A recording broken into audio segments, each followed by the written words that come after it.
Good evening. Most of you have seen me in other webinars. My name's Dick Block, president of the Princeton Club of New York. I'm very excited to introduce Gordon Smith tonight, but before I do, I want to welcome you all again to another PCNY at-home programming event. This is our second edition, our second episode of issues relating to Black Lives Matter. And with me tonight is Gordon Smith, who I've been delighted to get to know in preparing for tonight. And he's class of 1980. He studied American history at Princeton University and is executive director at JP Morgan Chase in New York, which happens to be my bank. I should tell you that. I don't think I've told Gordon that, but that's the case. Gordon works as a senior banker in the New York Metro Group, handling a portfolio of law firms, many of the largest in the United States. Tonight, he's going to bring to life the extraordinary legacy of the Tuskegee Airmen of World War II. And it's a spectacular journey you're going to have tonight, I guarantee it. This elite group of fighter pilots overcame monumental obstacles to join the U.S. military as aviators and went on to record a combat record unparalleled in military aviation history during World War II. And Gordon's father, Luther Smith, one of the original Tuskegee Airmen, has a story that is exceeding even just the story of the airmen generally. It's really thrilling to see. So I'm glad he's with us and you're gonna enjoy tonight. If you have any questions, the last 15 minutes or so, we will have a question and answer period. You can type in your questions. I will see your questions in the Q&A section on my screen, and we will answer questions as they come in. If we don't get to your question, we also will be able to pass Gordon some questions after the webinar, and we will answer your questions by email. So let's begin. Why a special branch for African Americans of the military? Why not just become a pilot in 1940, whatever? Why couldn't they just be pilots in the Air Force? What happened there? Well, Dick, as you may know, the U.S. military was segregated before World War II, which is really kind of an ironic situation, because you can go back to the American Revolution, and there were some 5,000 to 8,000 African Americans who fought for the Continental Army. And even George Washington, as a slave-owning plantation owner, admitted both in writing and verbally the valuable role that the African Americans played in the Continental Army. Then you go another 80 years to the Civil War. There were 179,000 African Americans who fought for the Union Army. There were another 20,000 who served as sailors in the US Navy. So that's 200,000 sailors and soldiers who fought for the Union Army. General Grant would say unequivocally, no way the Union Army is successful without the role of the African Americans. Then you go up to World War I. There were 350,000 African Americans who fought in World War I, 171 of whom were awarded the French Legion of Merit, the highest award for bravery in combat. And yet still at the outbreak of World War II, the US military was segregated. And not only were they segregated, but the whole attitude was they did not think that African Americans had the capability or the know-how or the knowledge to do anything of consequence. And it was actually part of the written policy of the US War College in the 1920s. They had actually produced a report that said that the Negro was a subspecies of the white race, that their brain was 10 ounces smaller than the whites, and they were nowhere capable of handling complex tasks. So if you were a young African American growing up in the teens or 20s, and you wanted to be a military aviator, that just was not a possibility. So given that they're segregated in the different armed services, given that they suffered discrimination at home? What motivated the guys that joined the Tuskegee Airmen? What was their motivation? It was a desire, most of them had a incredibly strong desire to fly. That when you think about the onset of aviation, 1903 was the first time the Wright brothers flew. Then in 1927, you had Charles Lindbergh flying across the Atlantic. So if you were a youngster, it didn't matter what color you were, aviation was something that was coming into play. And so most of these guys who eventually became the fighter pilots in this group all had this incredible passion to want to fly, but they couldn't fly as military aviators. But what a significant development was, so as you had these obstacles that were put in place for these young men in terms of trying to achieve their dreams, there were a couple of things that took place which really aided them. You had what was called the Negro Press that was writing many articles and many editorials saying that this was absurd, that blacks could have to be segregated in the military. This was equally absurd that they were not allowed to be aviators.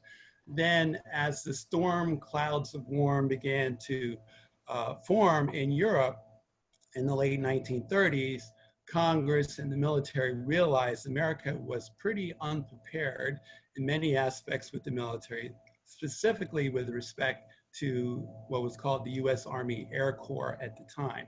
And so the civilian pilot training program was established in 1938, and it actually formally started holding classes in 1939.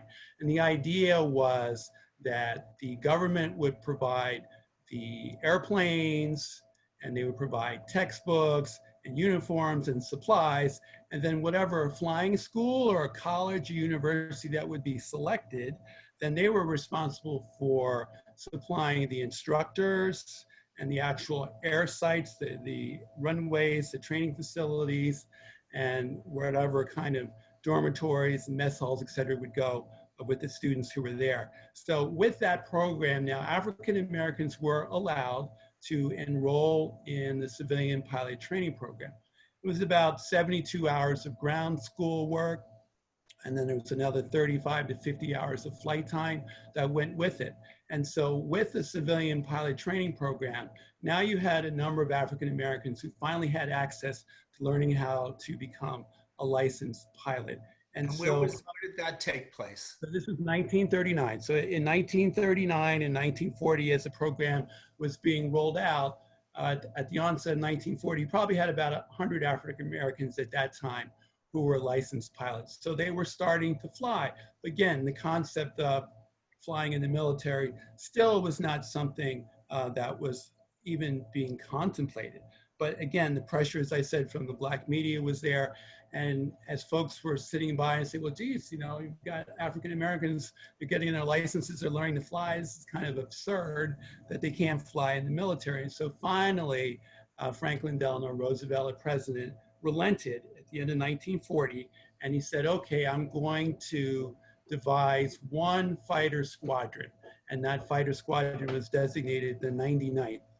And so the concept was that they would have maybe about 36 or so cadets go through the training to become pilots. Now, with respect to Tuskegee and how that got chosen, Tuskegee that's Tuskegee, Alabama, yes? Right. So the Tuskegee Institute was started in 1881 by Booker T. Washington. And as you just referenced, it's in central Alabama. And Tuskegee was one of the schools that was selected for the civilian pilot training program. So they already had the facilities in place. And interesting, the lead instructor was a fellow named Charles Anderson. He was from outside of Philadelphia. He eventually became known as Chief Anderson. And he actually taught himself how to fly. So I mean, think about the concept. He actually taught himself how to fly. And so he was running a very, very successful program. And so that's the primary reason how Tuskegee got selected to be the site for this, what was essentially, as far as the military was concerned, was going to be an experiment. Because again, the mindset in the military was they didn't think this was going to be successful. There weren't a lot of people within the military who were behind this, but nonetheless, they were going to say, okay, we're going to have this one fighter squadron. So they showed up in the spring of 1941, and there were 12 cadets and one officer that made up that very first class. And the way the classes were set up, they would have a numerical designation in terms of when they were expected to graduate. So by showing up in the spring, summer of 1941, the training was going to be take about 10 months or so. The anticipation would be that they would graduate in March of 1942. So their designation was 42C. So that was the very first class that was trained at Tuskegee. As I mentioned, there were 12 cadets who enrolled and one officer. And the officer, his name was Benjamin O. Davis. And he was the first African-American to graduate from West Point. And he graduated in 1936.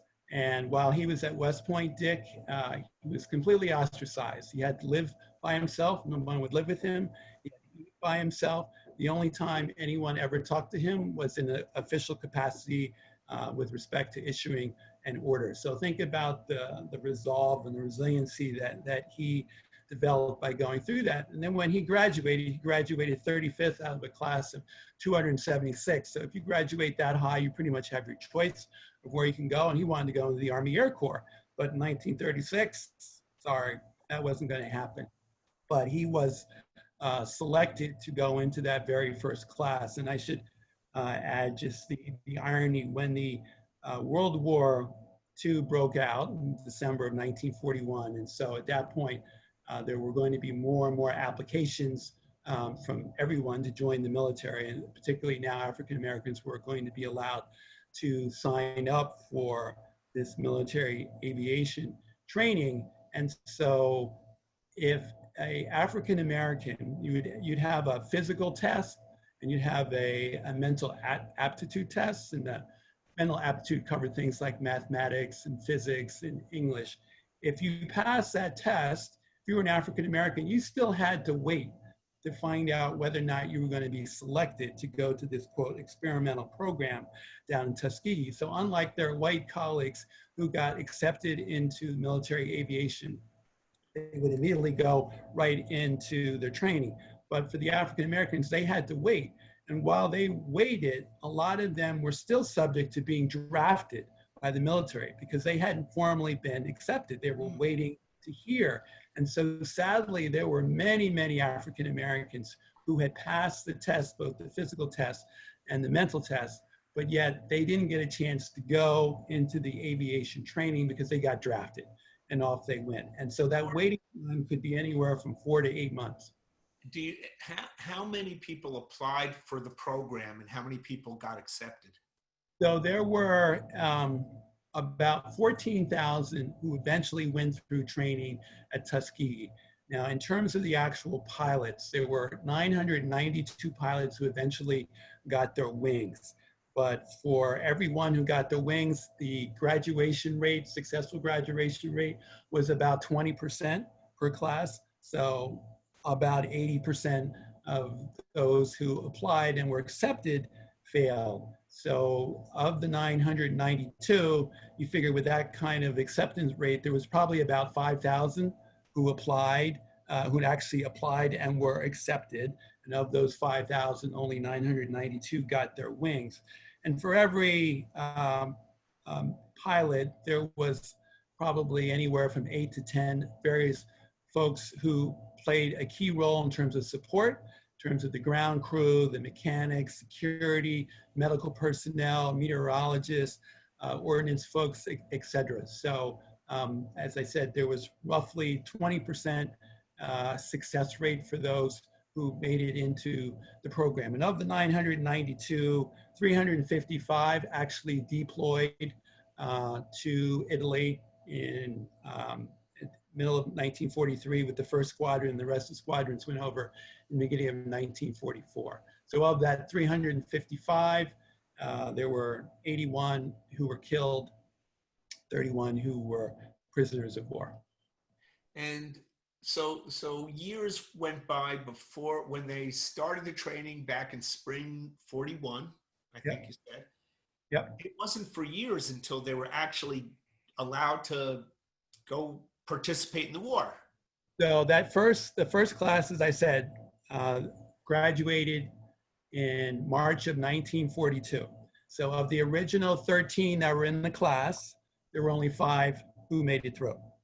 And so one of the 5 was this Benjamin O. Davis, the first graduate of the 20th century from West Point. And so with each month, there was now more and more classes that were coming in the training. And the very first fighter squadron was eventually deployed in the spring of 1943. So to your point, it was almost a year after that very first class had graduated before they actually deployed. And again, the military was not behind this. They didn't really see this was going to be anything successful. I was going to say a typical white airman finishes the course. How long would it be before they're recruited to go overseas in battle? So the training, there were essentially 4 phases to the training, and I'll just take a moment to kind of walk you through what they went through in the training. So they would start off with an indoctrination course. They'd learn about an airplane. It was called a J-3 Piper Cub. That was the first plane that they learned about. Really small plane, didn't even fly more than 100 miles an hour. They would just learn about the plane. This is an airplane. Here's the propeller, et cetera.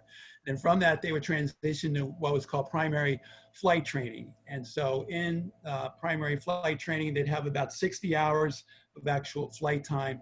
They would be assigned one instructor who would be their instructor through the whole time. The instructors in primary flight training were Black instructors who had been instructors in the civilian pilot training program. And it was very important for the cadets to establish a good rapport with their instructor because he was going to be really pivotal in terms of the cadets' knowledge and what they were going to learn and how successful they would be. The expectation was in primary flight training that after 10 hours, roughly anywhere between 10 to 12 hours, they would have sufficiency to be able to fly solo. And then every 20 hours, they would have what was called a check ride, at which point another instructor would come in, and then they would then take that cadet up, and they would see how successful, how much they had learned up to that point. So in primary flight training, they're learning about the airplane. It was the plane that they learned on was called a Primary Trainer 17. It was a 2-seat airplane. It was a biplane. Do you have a Again, picture of that, by the way? I don't have a picture of the P-17. As I started to say, it was a biplane, and there were 2 seats. The instructor pilot would sit up front. The cadet would sit in the back. Its flight speed was, again, relatively modest, maybe 125 miles per hour. But they would learn how to do spins and rolls, and they were getting the basics of learning how to fly an airplane. And as I mentioned, at 10 hours, they were expected to be able to fly solo, and every 20 hours, they were going to get a check ride. So generally, the washout rate in primary flight training was about 30%. And so from primary, then they would advance to what was called basic flight training. So now they have a bigger plane. Again, it's a 2-seat cockpit. It was called a Basic Trainer 13. They nicknamed it the Vault-T vibrator because the plane rattled so much. And now they're starting to learn a little bit more about flying as a military aviator. They're starting to learn to fly in formation. They're starting to learn to fly cross country. They're starting to learn to fly at night. They're starting to learn about meteorology, radio communications. Again, they would have the official check rides every 20 hours. At this point now, the instructors are white instructors. They're white military instructors. So again, being in Tuskegee, Alabama, in the early 1940s, you're going to get a mix. And some of these instructors were neutral, and some of these instructors were supportive, and some of these instructors didn't want to be there training African Americans to be pilots. And so if you got stuck with an instructor who was the latter, it was going to be very difficult for you. And again, the washout rate for the pilots in basic training was, again, another 30 to 35%. And at this point, even the white instructor pilots would convey that this was a quota system. This was all about numbers. and they would essentially say, you all aren't going to make it through this. So don't have all this ambition and excitement just because you made it into basic that you're going to make it through. And what would happen is that the cadets would get summoned and they'd say, okay, cadet block, grab your parachute, we're going up for check ride. And that was something that they always feared, an unscheduled check ride. And at that point, the instructor would take you up and ask you to execute a series of moves. And if he didn't like the way you were performing, he'd say, cadet block, you lack the proficiency to become a military aviator. And that was it. You were washed out. By the way, Cadet Block has no doubt about that, but go ahead. So the cadets were just in constant fear. And, someone could say, oh, I don't like the way you tie your shoes. I don't like the way you speak. I don't like anything about you. You're going to get washed out. And so the sad thing was that you had all these really talented pilots with this great ambition who were learning to fly, who were getting washed out. And even the white instructor pilots would admit that they were passing white applicants who couldn't hold a candle to the ones that they were failing at Tuskegee. So after basic training, then the last phase was called the advanced training. Again, they upgrade in airplanes. Now they're flying what's called an AT-6, called Advanced Trainer 6. Flight speed now is up to about maybe 210 miles per hour, much bigger plane, 630 horsepower. Now they're doing all their training in formation. So they're really learning how to fly as a squadron would be flying in combat. And so again, another 60 hours, check rides every 20 hours. And so from that point, once they reached the end of the advanced training, then they were successful. And then they would become officially commissioned as officers and receive their silver wings as fighter pilots. So as 1940 progressed, and each month you're getting another class coming in, another 100 cadets.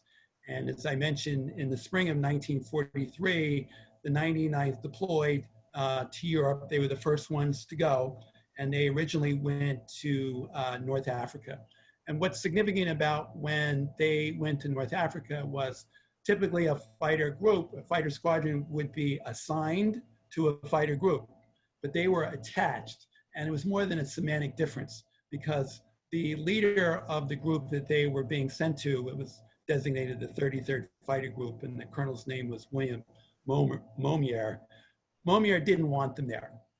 He wouldn't even let them be at the same base. So the 99th actually was stationed at a separate base. And when they would find out what the mission is, they'd have to fly to where the rest of the fighter group was. And originally the instructions were, well, you boys, you just keep up. That's all they were told. You boys just keep up. So, I mean, this is again, kind of the attitude that they were facing. But they were performing very well, nonetheless, and literally on their very first mission in the spring of 1943, they shut down a German plane. And so even though they were performing very well, there still was not a lot of enthusiasm for them to be there. But as I mentioned, each month now you got another class that's going through training. So by the end of 1943, you had enough trained African-American pilots to constitute a separate fighter group on their own. It was large enough to have 3 separate fighter squadrons put together. And they got a special mission?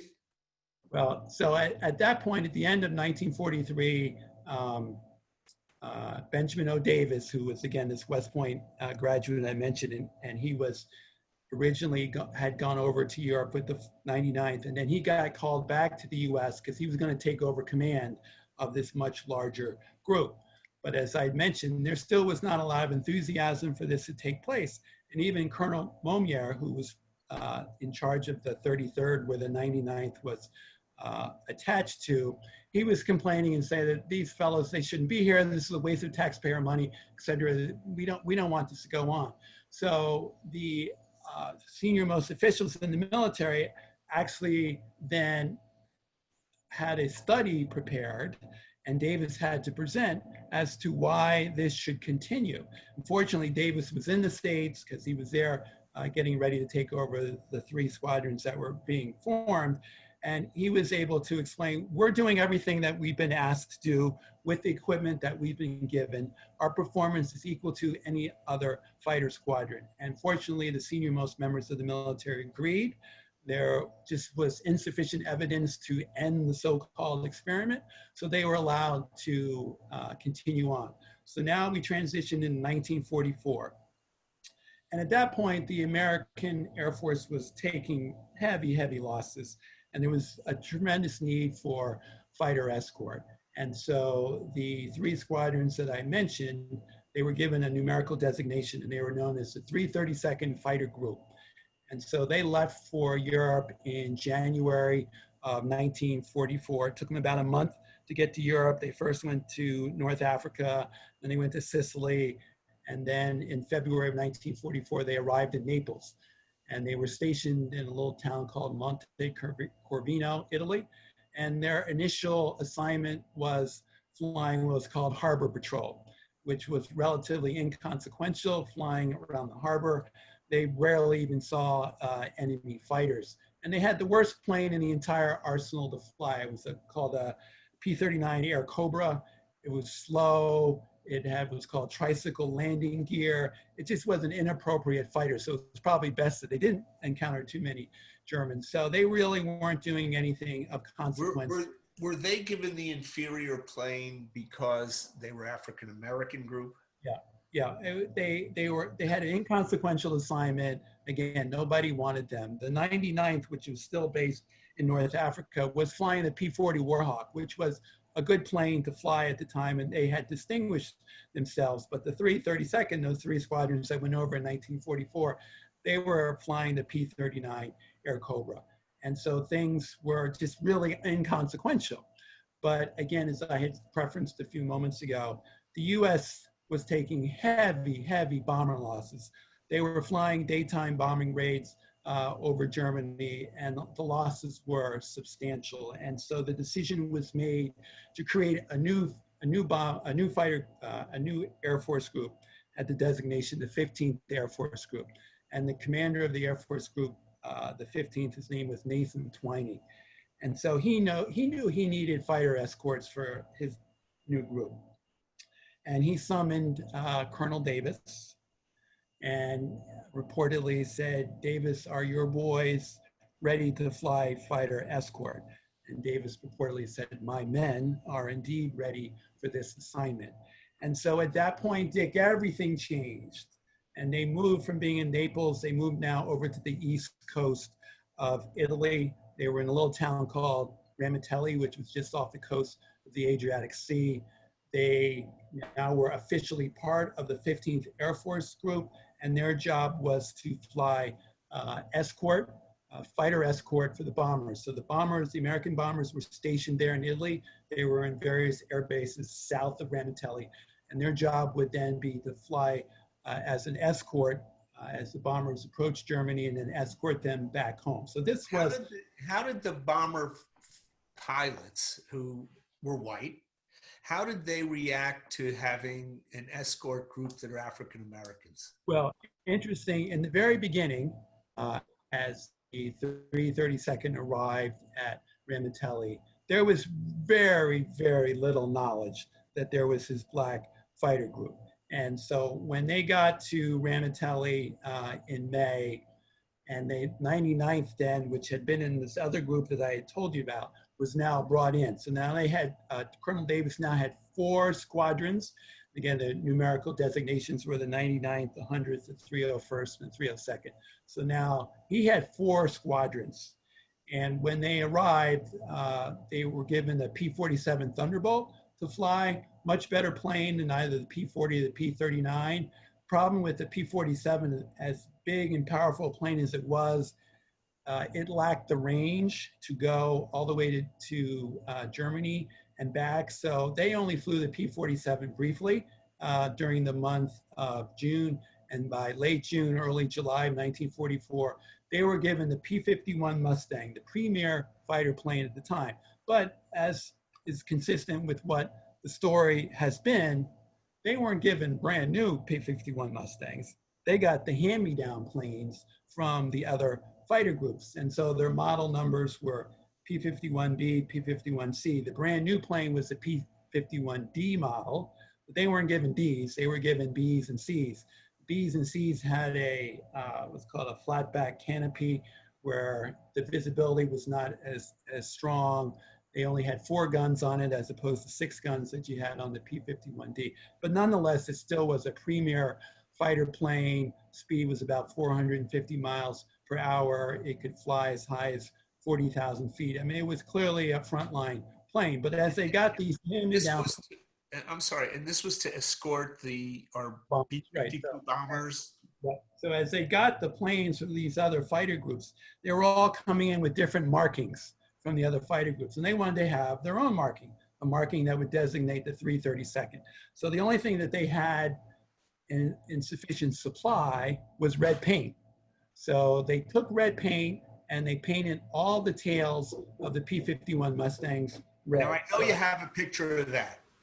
Okay, there you go. We got the picture. That's a picture of Dad's plane. And Dave, if you take me back to this picture. So if you can see the plane I'm holding, you can see very clearly how that red tail is very noticeable. And this is a P-51D model, so you notice the bubble top canopy. The ones that they had did not have that bubble top canopy. But anyway, I highlight this because you can clearly see the red tail. They're very, very distinguished. And so what was happening, Dick, is as they started to fly fighter escort, the white bomber groups didn't know who they were. It was just they were going to get assigned to group 332nd, fine. So what would happen is that there would be a certain rendezvous point where they would meet. And so time and time again, the white bomber pilots found out that, oh, you know, when we get to the rendezvous point, these guys are here waiting for us, so they're on time. You can't help but notice these bright red tails. And then as mission after mission went over, what they were learning is the proficiency and the skill of these red tail Mustangs. And Davis made it very clear once they took over this tactical assignment of flying fighter escort, that their mission was to stay with the bombers. And what had happened was that a lot of the other fighter groups, when they would get attacked by the Germans would send in half of a squadron to attack the bombers, and the fighters would go chase the German fighters that were coming in, leaving the rest of the bomb group unescorted. And then the rest of the Germans would come in and they were inflicting heavy damage. And so Davis made it very clear to his men that they had to stay with the bombers. And he made it very clear. He said, if you go off to chase a German fighter and you didn't have authority to do so, I don't care how many German fighters you shoot down. When you get back to base, I will see that you are court-martialed and you will never fly again. Now, these guys were in awe of Davis because, again, he graduated from West Point. He was in the very first class. He was 6'2". He sat ramrod straight back. I mean, he was a very impressive fellow, and they were in awe and revered him. And he made it very clear, and they all followed their instruction. And so they stuck with the bombers. And again, you had these 4 fighter groups. Now, think about it. Out of the classes that I mentioned earlier, the ones who were getting the wings, it was roughly 20 out of 100 were getting their wings. So these were the best pilots there. So you had highly, highly skilled pilots flying the best plane who were highly motivated and highly disciplined. And so as each mission would go on, as they were escorting the bombers, the white bomber groups began to realize, wow, every time we get escorted by these red tail Mustangs, they're there on time in the rendezvous point. They stay with us all the way for the mission. They fight off the Germans when they do come in. We really like these guys. Like, who are these guys? And then they finally began to realize that this was an all-black group. And in fact, there would be on occasion sometimes when the white bombers would have engine problems on their way back and they wouldn't be able to make it back to their base. And they would land in Ramitelli where the 332nd was. And in many cases for these bomber crews, they land on the base. Everybody on the base is black.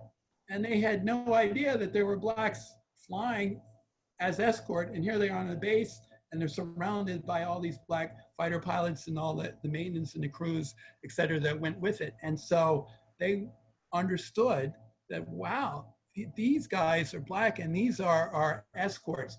And so you may be familiar that many of the pilots would put the name of their girlfriend or their wife on the front of the plane. Well, what Benjamin Davis put on the front of his plane was by request, because as the war continued to go on, the white bomber groups in the 15th Air Force Group, they wanted to be escorted by the 332nd. They didn't want to go on a mission unless the 332nd was there. And so the irony is, at the beginning, the military didn't want them to be there. No one knew they were there. They're given secondhand planes. And now they are being requested. We don't want to go on a mission unless we're going to get escorted. And they became known as the Red Tail Angels, because there were just so many times where after going over a bomb target, and you'd have these very pretty formations as the bombers are going over the target, but the Germans knew where the targets were, and there was tremendous anti-aircraft fire that would be put up. And they had a cannon, was called the 88. The 88 fired what was called flak. And flak was a shell that would be full of either ammunition or just metal, scrap, aluminum, and it would be designated to detonate either upon impact or at a certain altitude. And when flak would go off, it would just cause terrible, terrible damage to the bombers, and they would fall out of formation. And so after they got out of the bomb line, they would be out of formation. You'd have stragglers who couldn't keep up. They'd have engine problems, and time again, over the radio frequency, you'd have a bomber saying, help, help, I need fighter help, I need fighter help, I can't keep up the formation. And then so the Red Tails, there'd be two that would go back and they'd pull up side to that one particular bomber. They'd take a look at what the number was on the bomber and say, okay, B-17 number 56, this is a little friendly, we're on your starboard side, we're gonna take you home. And you could see the pilots, how happy they were. You could see the bomber crews literally clapping their hands on the plane because they knew that the Red Tails were going to take them home. And so let me ask. So they're happy. They're requesting these black pilots to be with them, to escort them. Were they accepted on the ground or just requested in the air? Again, so they were all in different bases. And so the 332nd was by themselves. So they were not interacting on a day-to-day basis with them. But after every 10 missions or so, a pilot could go on leave. It was called R&R. And so when they would do that, then that's when they would often interact with their white colleagues, so they would interact with the white bomber pods. And so they would see them come in, they're in their jackets, they got their wings on their shoulders, they knew that they were pilots, and say, oh, you must be with the 332nd, you must be one of the Red Tails, let me buy you a drink. And so you had these folks that before certainly didn't think of them as equals. Many of them didn't want them there. And then after all these successful missions, as I said, they were by request. And then to put it into statistical analysis here. So the 15th, beginning before the 332nd was flying escort, they were losing over 100 bombers a month. And in the total time that the 332nd flew as escort from June of 1944 till the beginning of May of 1945, there were only 27 bombers that had been escorted by the 332nd that were lost to enemy aircraft. So you think about that, they were losing 100 a month. And then once the 332nd got involved, you're statistically down to maybe 3 a month of those that were escorted by the 332nd. So their record was just extraordinary. And even the Germans recognized, they would see the Red Tail Mustangs, and when they would come in to get close enough to the bombers, and they could see those Red Tail Mustangs, and then they would say, nope, we're not gonna attack this group. And so there were many, many cases where the Germans would come in, see the Red Tails and say, nope, we're not gonna take these guys on, because they knew just how skilled they were. And if they had the temerity to want to take on the Red Tails, it probably wasn't going to end very well for them. It's such a great story. We're almost 3/4 through our hour, and I want to ask, I got to ask about your dad, Luther. Sure. So Dad's story. Tell me his experience. So he was, in many cases, I think to your point, it was very typical of a lot of the men, but also he had some pretty unique aspects about him. So Dad was born in 1920 in Des Moines, Iowa, And at the age of 7, he listened on the radio to Charles Lindbergh's successful flight across the Atlantic. And so that was what he wanted to do. He wanted to become a pilot. But again, that's certainly not something that was feasible, going to happen at that time. And ironically, there was one day, the age of 13, he and one of his brothers were out walking in a field, and they found a $5 bill. And it was actually my father's brother who found the $5 bill, but my dad talked him into taking that $5 and walking to the Des Moines airport to purchase a plane ride. And the plane ride cost $5, so my father's brother had to sit on my dad's lap. And up they went in an airplane. And the pilot got just a big kick, all these 2 little black boys sitting in the seat going for a ride. Well, for my dad, that was it. From that moment on, flying was his passion. He wanted to be a pilot. And so he would walk to the airport, which is about 5 miles from where he lived in Des Moines, just to hang out, just to be around the planes. And the mechanics, et cetera, began to see him frequently. And they said, hey, would you like to get a job helping us? Because there's lots of things that we can do for you. He was only 13 at the time. And there actually was an article in the Des Moines Register, 1933. I think if our colleague Dave can bring that up. Now, it's a politically incorrect article because it makes reference to the youngest greaseball lifts hopes to skyways. But at the age of 13, Dad was talking about how he had this passion to fly, and he eventually wanted to become a military aviator. So that was sort of the background of how he got interested. He graduated from high school in 1938 and went off to the University of Iowa and in the engineering school. But he really didn't have any interest in engineering. He just knew if he had a couple years of engineering, that would increase the likelihood that he might be able to use that engineering skills as a US military aviator. So then in 1939, as I said, the civilian pilot training program was introduced. And so he entered into that program and was able to get his license. But again, similar to all the other fellows, initially when he was taking flying lessons in Des Moines, when he went for his final test, the instructor failed him. Fortunately for Dad, the owner of the flying school had known about Dad, read about him in the newspaper, seen him at the airport for years and said, this can't be. There's no way Luther Smith would have failed becoming a pilot. And so he forced the instructor to take him up a second time, and Dad passed the second time. And so when there was the outbreak of the war, and now there were going to be more cadets that were going to be able to go into the formal training, Dad applied, and with the fact that he had 2 years of engineering at the University of Iowa, was already a licensed pilot, it was his odds of being accepted were much higher, and he was accepted, and he arrived in Tuskegee in August of 1942, and he was in the class of 43E.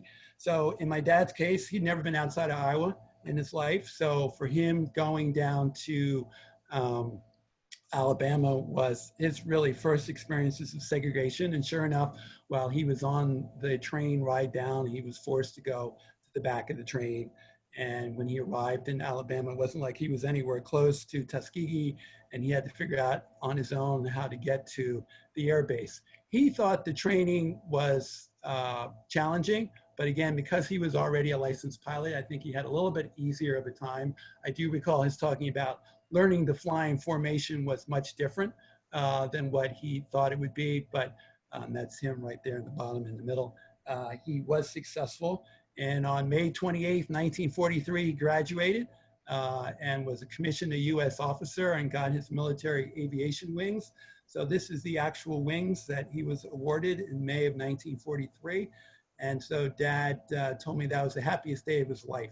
So I would have thought he said the day he married Mom was the happiest day, the day of birth of kids like me, but no, he got his wings. That was the happiest day of his life. So he was in the 302nd Fighter Squadron, and in December they were sent to Camp Patrick Henry in Hamptons Road, Virginia, and that's where they were going to embark from.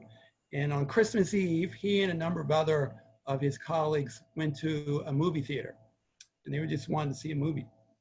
They're just about to go over to Europe to fight. And the movie theater owner wouldn't let them into the movie theater. Now think about this, Dick. These guys were college educated. They were US Army Air Corps officers. They were pilots, fighter pilots. And the movie theater owner in Virginia would not let them into the movie theater on Christmas Eve. And this was the type of obstacles that they would continue to face. So in Dad's case, they left Virginia. It was January 2nd. Took them about a month to get to Italy. And as I said earlier, their first flight duties were in the A-39 Air Cobra. They were not seeing enemy planes. Dad said he never saw an enemy plane while they were in Naples. But when they transitioned to Ramitelli as fighter escorts, they were very excited. That was the real deal. And Dad noted, so the first plane he shot down was on July 17th, 1944. It was over France. And he remarked that as he approached the German fighter and was ready to pull the trigger, he was close enough to be able to look into the cockpit. And he noticed just how young that pilot was. And Dad hesitated. He was only 22 at the time, and he hesitated to fire. And just in that moment of hesitation, when you're flying at 400 miles an hour, you lose that opportunity. And suddenly the German plane was on his tail. And oh boy, what a consequence that was. And so fortunately, because of his skill and the training and the flying ability of P-51 Mustang, he was able to get back on the tail of the German fighter and destroy the fighter. But he said that was quite the lesson, that you just can't hesitate. So in Dad's How many case, missions did your dad have? let's say, so he flew 133 combat missions. And so the tour of duty for a fighter pilot was 50 missions. And after 50, you got to go home.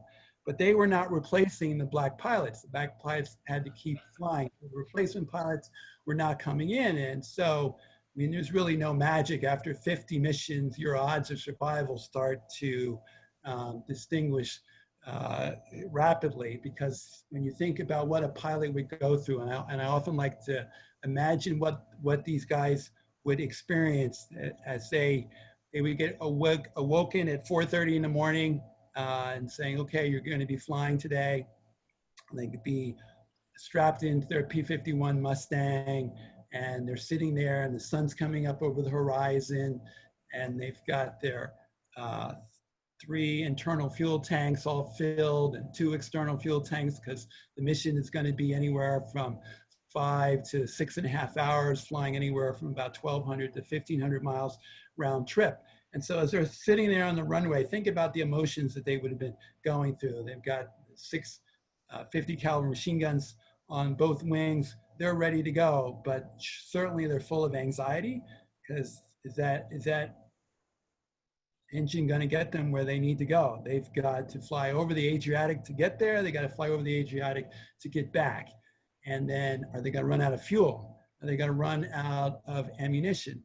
They're also full of excitement because, hey, these guys are fighter pilots. They're doing exactly what they wanted to do. They think they are the greatest thing to ever say hello to the sun in the morning, but they're also full of irony, because the irony is that the US military and the US government has done everything possible to keep them from being there, giving them secondhand equipment, making it as impossible as they can, but yet here they are, they're there, they're doing their job, and they're doing it at an extraordinary level. And that was kind of all the emotions that these guys would go through day after day. And so in my dad's case, as I said, he flew 133 missions. And then his last mission was on Friday, October 13th, 1944. And it was not excited.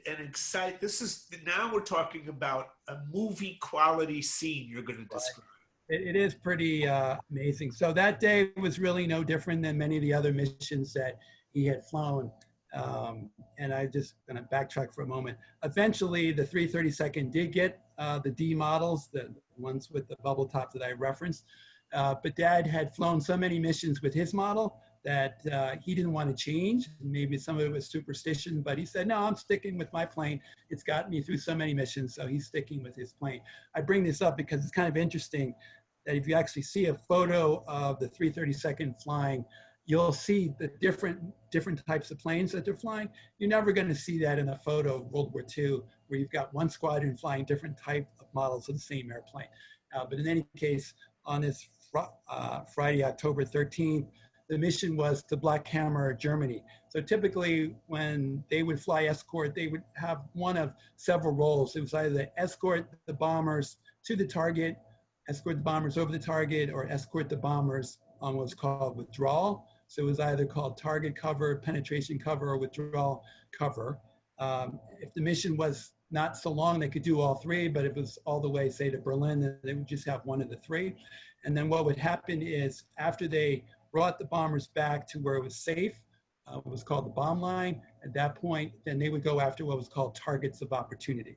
So in my dad's case, the mission was not dissimilar to other missions that he flew on. It was to Black Hammer, Germany. It was about a 1,400-mile trip. And so in that particular mission, they were flying withdrawal cover. So once the bombers got over the target, they were there, escorted the bombers back to the bomb line. At that point, the bombers were safe from the enemy fighters. And so they could go after what was called targets of opportunity. Again, be mindful, these guys are 22, 23 fighter jocks. They all think they're going to live forever. And so they're eager to go after targets of opportunity. And so he and a group of four, there were four of them, was called a flight. This flight went down over Budapest, Hungary. There were 3 airports in Budapest at the time.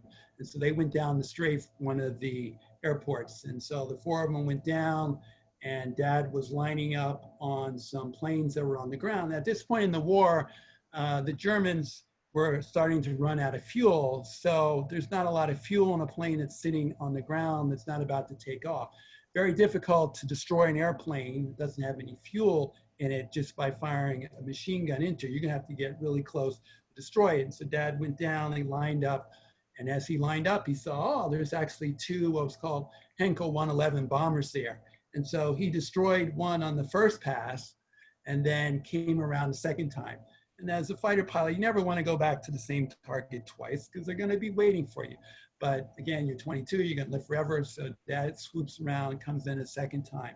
And as he's firing into the second bomber that he didn't destroy on the first pass, he could look out his wing and he could see what's called tracer bullets. So 1 out of every 5 bullets had a phosphorus light to it. You could actually see it. So if you see the tracer bullets, you're only seeing 1 of the 5 that's in that vicinity. But he could see the tracer bullets just off his wing because he was flying at ground level to get close enough to destroy the bomber. But he destroyed that German bomber and then went up and said, "Oh boy, that was pretty close. Enough of this. Let's just go on home." So they're proceeding to head back to Ramitelli, and they see some trains that they want to go destroy. And so off his wingman goes. Now this was unauthorized because it was Dad's wingman, which means he was subordinate to my father. But yet the wingman went off, and so the military protocol was you never leave your wingman. So Dad had to go down. So he went down with him, and he was lined up on this train line, and it was maybe 15 cars. And so he's shooting into the train line. As he gets closer and closer to the engine, all of a sudden, the whole thing blows up. And Dad was just right above the train. And so at the explosion, there was no place for him to go. He couldn't fly to the left. He couldn't fly over. He had to fly right through the explosion that he created. And what happened was he had hit a munitions car. And so that's what caused the explosion. Well, the concussion force from the explosion knocked out the canopy of his plane and caused significant damage to the plane. So he was able to get back up to 13,000 feet. Now, the other 3 that were part of the flight, they were saying, Smith, what happened? What did you hit? What did you hit? And he said, I don't know. And he said, well, you're leaking fuel. We can see you're leaking fuel. And so Dad said, well, I need you to stay on my side. I can't see, the canopy's been blacked out. And he thought, okay, he looked at his instruments and he said, okay. At this point, they were over Hungary. And Dad said, I'm not sure I've got enough fuel to get back to Italy. And at that point, they had already dropped their external fuel tanks. So they just had the 3 internal fuel tanks that was left, and one was already empty. And one had about 15 gallons left of fuel in it, and he's burning a gallon a minute. So he's trying to calculate just how far am I going to be able to go. And so he said, all right, let me switch to this last fuel tank that's left. And as he went to switch to the last internal fuel tank, he said it was like hitting a wall. But what was happening was he wasn't leaking fuel. He was leaking engine coolant, ethylene glycol. And so once the engine coolant was gone, the ball game was over. At that point, the engine caught on fire. So now dad's in a plane that's on fire, clearly not able to continue to fly the plane. So he was going to have to parachute out. Now, what I didn't know, and which is kind of astonishing, they never had parachute training while they were in Tuskegee. They were given a parachute, but they never trained in how to practice jumping out of an airplane. And unlike today, where you press a button and out you go in the ejector seat, back then, the idea was that you would actually turn the plane over. So ideally, you'd be able to turn the plane upside down and you would be able to fall out of the plane. But the problem was when your plane doesn't have an engine, it's starting to spin out of control. As my father was trying to get out of the plane, he couldn't get out of the plane because the plane was spinning out of control and he couldn't get back into the plane. And so he had braced himself as he was trying to get out of the plane by putting his right foot under the rudder pedal. His right foot now was caught under the rudder pedal as the plane is spinning out of control. Dad can't get back into the plane. Dad can't get out of the plane. And he's thinking to himself, so this is how pilots go. And he blacked out. But just before he blacked out, he had the presence of mind to pull the ripcord on his parachute. By pulling the ripcord of the parachute, that pulled him out of the plane. Unfortunately, it fractured his leg, broke his pelvis, snapped his hip in two. So as he was coming down, he regained consciousness. But at this point, the parachute was all wrapped around his leg, and he's coming down head first. And he could see his plane on the ground burning, and he's coming down head first. And he's thinking to himself, well, there's no way I'm going to survive this. And the next sensation that he had was he said he felt the sensation of his head hitting against the wall repeatedly and how painful it was. But what happened was that his parachute, the canopy, caught the top of a tree. And so he was crashing through a tree and his head was hitting against the branches as he descended to the ground. But fortunately, it was the canopy that had deployed which saved him. And he was there stuck in the tree. The Germans could see all this was happening. The one pilot who had gone down to strafe the train without permission tried to land to save my dad. He got shot down. The other two pods that were part of the flight, while all this was going on, ran out of fuel, so they didn't make it back either. So the whole flight was all messed up. But in my dad's case, so now he's sitting in a tree, his foot is 180 degrees turned around, his back is fractured, and his pelvis is snapped in two. In more pain than you and I could ever imagine. Germans pull him out of the tree, put him into a donkey cart.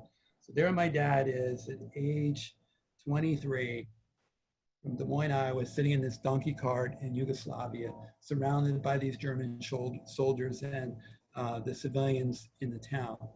As he said, not a friendly face anywhere to be seen. And he's thinking to himself, how did this happen? I had 133 missions. I'm a really experienced pilot. How did this happen? But there he was. And the other thing of irony was he also thought to himself, oh, at least I won't have to go up again tomorrow. Think about it. Friday, October 13th. And irony of irony stick, his replacement pilot showed up that day. So Dad, how was he treated by the Germans? So he immediately then was taken to a prisoner of war camp, but his injuries were pretty substantial. And he was in a body cast that covered about 3/4 of his body. And he always said that he was treated reasonably well. I don't know if Dad was just being modest or if he really was treated well, but he always said that he was treated very well, that he said the Germans respected rank, that he was an officer. They respected the fact that he was a fighter pilot. The Germans had an expression for the black fighter pilots. They were called Schwarzmensvaken, which means black birdmen. They knew about the Tuskegee pilots. And so he said he was treated very well. There was the highest ranking POW in the camp was an Australian colonel. And that colonel took a particular liking to my father and made a big stink with the Germans, said, we want to make sure that you do everything possible for this young pilot. And if you don't, we're going to make sure the authorities hear about it. So Dad's injuries were so extensive. At one point, he was sent to a hospital because there was nothing that the Germans could do for him. And so while he was in the hospital, and so now he's got civilians that were around him, he wanted to learn German. And so he would ask the civilians to teach him German because he wanted to know what was going on. And I share that story because when the prison, and then after he was in the hospital for a while, he wanted to go back to the prison of war camp because he was concerned that as the Allies were bombing, that they would bomb the hospital that was in the town. He felt safer that he'd be in the prison of war camp. So he asked to be taken out of the hospital to go back to the POW camp. He goes back to the POW camp, and then they were eventually liberated by the British Army on May 11th of 1945. And what's interesting is when they were liberated and the British come in, and so there was a doctor and a nurse who were interviewing my father to just figure out the extent of his injuries. And the doctor would ask my father a question and my dad would respond. And he couldn't understand that when he would respond, everything that he said, the nurse was repeating. He couldn't understand, why is the nurse repeating everything I said? Well, my father was answering in German. So in my dad's case, he had to spend, unfortunately, another 2 years hospitalized, recovering from his injuries. And then he returned to the University of Iowa in the fall of 1947 and then graduated in 1950. So let me ask you this question, relevant to the Black Lives Matter movement today. So here are war heroes. They escorted our most important bombers in the war successfully. After all your dads particularly went through, were they welcomed back at home as war heroes, or did they face the discrimination that they saw before they leave? Yeah. Sadly, things hadn't changed. And despite their extraordinary record, when they came back, it was back to the back of the bus, etc. Now you think about how skillful these guys were and how they distinguished themselves as fighter pilots. So of the 355 that flew in combat, 95 of them were awarded the Distinguished Flying Cross. So here's Dad's Distinguished Flying Cross, which is the highest award that could be given for bravery in flight. Who gave him that? Who gave him that award? He would have gotten it from Benjamin O. Davis in a ceremony. So think of that. So a third of these guys were able to receive the highest award possible. Yet none of them were given the opportunity to fly for a commercial airline. Think about that. Not one of them. And so if they wanted to stay in the military, they could. And so those that state the obvious, you said they didn't get they were denied the opportunity because of their race. Correct. Yeah. And so for those that stayed in the military, many went on to very successful careers. Others just left and went on to become successful businessmen and lawyers and doctors and judges and bankers and engineers, etc. Most of them had very extraordinary careers. But I think in terms of legacy, and to your query about Black Lives Matter, when you think about the fact that there have been African Americans in America since the 1600s, and yet throughout those 5 different centuries, time and time again, their accomplishments either have been completely forgotten or dismissed or marginalized. And the experiences of Tuskegee Airmen is just classic story to that effect, where I'm sure a lot of our viewers tonight knew very little about the Tuskegee Airmen, had no idea their extraordinary record and the role that they played, because it was after World War II in 1948 that Harry Truman signed Executive Order 9981, which desegregated the military and said that everyone should have the opportunity in the military. Well, it was because of the success of the 332nd Fighter Group, which showed that the African Americans could perform at such an extraordinary level and could perform with whites as well that they were protecting, that it was absurd to be having this be a segregated institution. And when you think today, the US military is probably the most integrated organization that we have in our society, and the integration largely was spawned by the accomplishments of the Tuskegee Airmen. So when you think about Black Lives Matter, clearly the Tuskegee Airmen are a classic prototype of how the Black lives really do matter. Now they eventually got recognition at the presidential level. Yes. Yeah. So it was probably 1995 when HBO did a movie starring Lawrence Fishburne called The Tuskegee Airmen. That was probably the first time mainstream America started to hear about the Tuskegee Airmen. I mean, again, at the time of the war, they weren't known as the Tuskegee Airmen.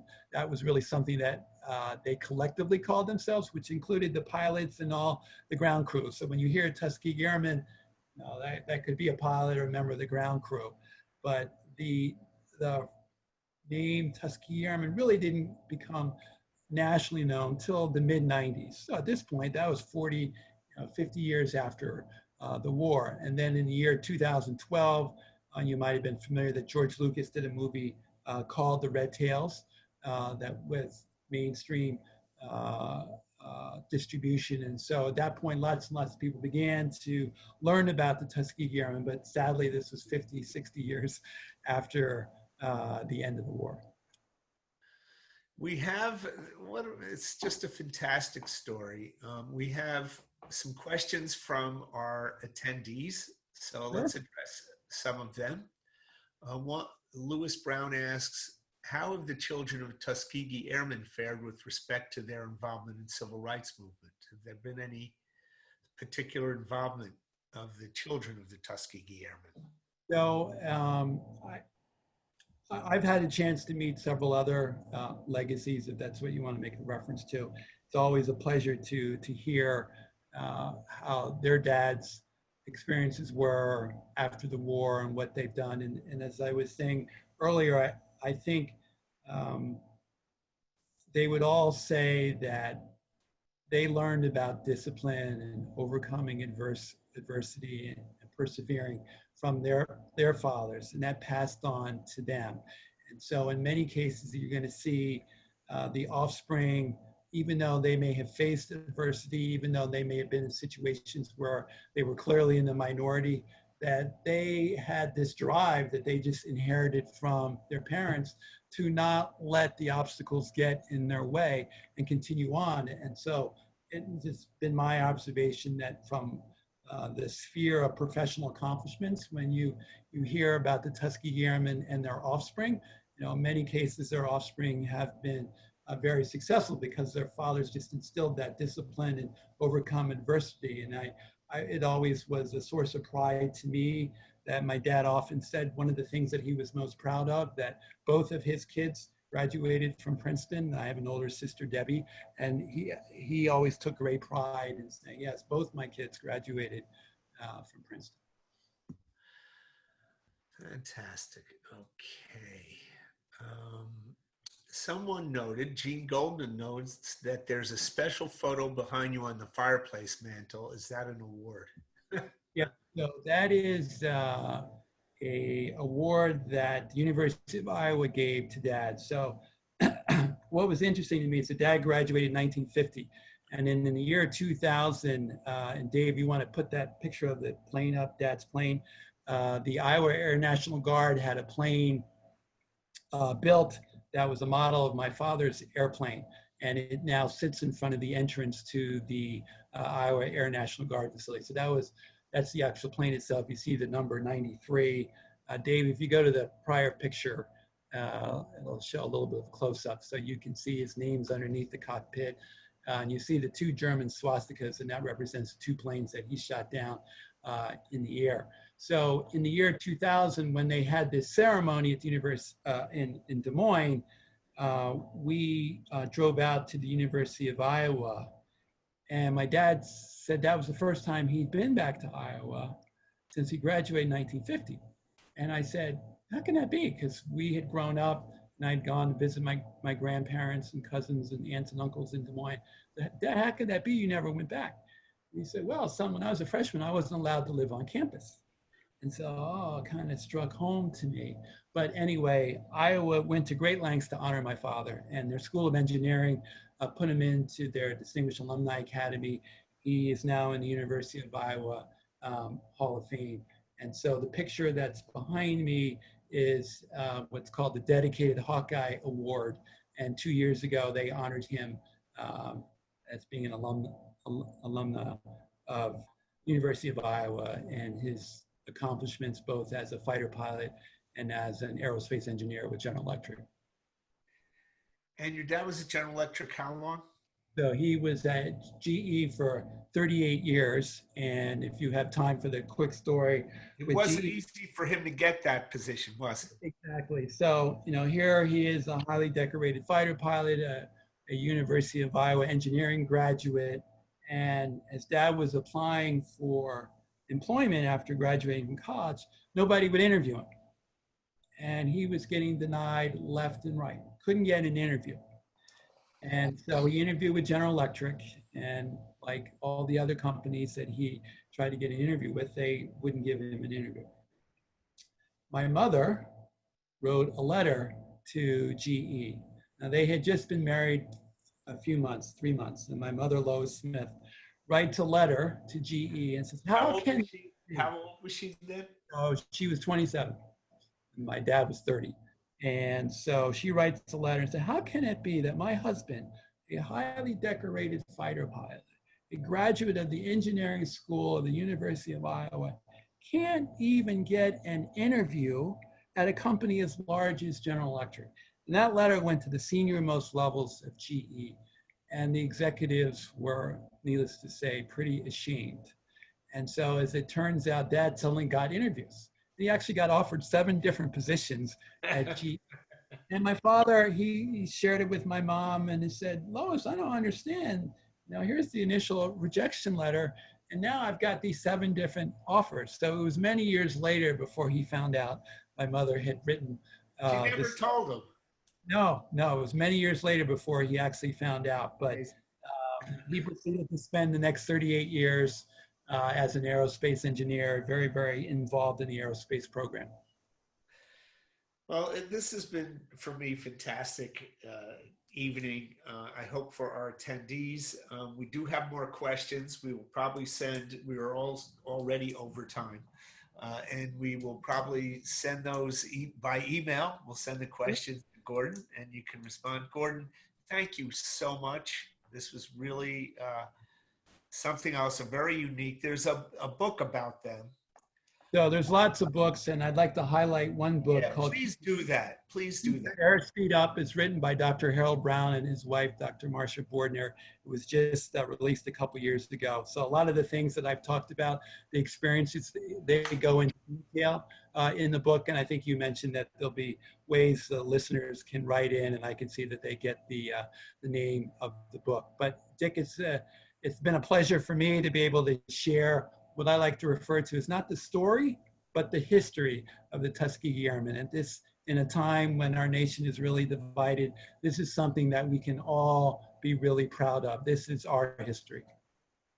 Okay, again, thanks so much. And I thank everybody else for attending. We will have Gordon answer and follow up emails. And I thank everybody and have a wonderful rest of the evening. Gordon, thanks you so much again. Thank you, Dick, for having me. Good luck. Thank you. Good night, everyone.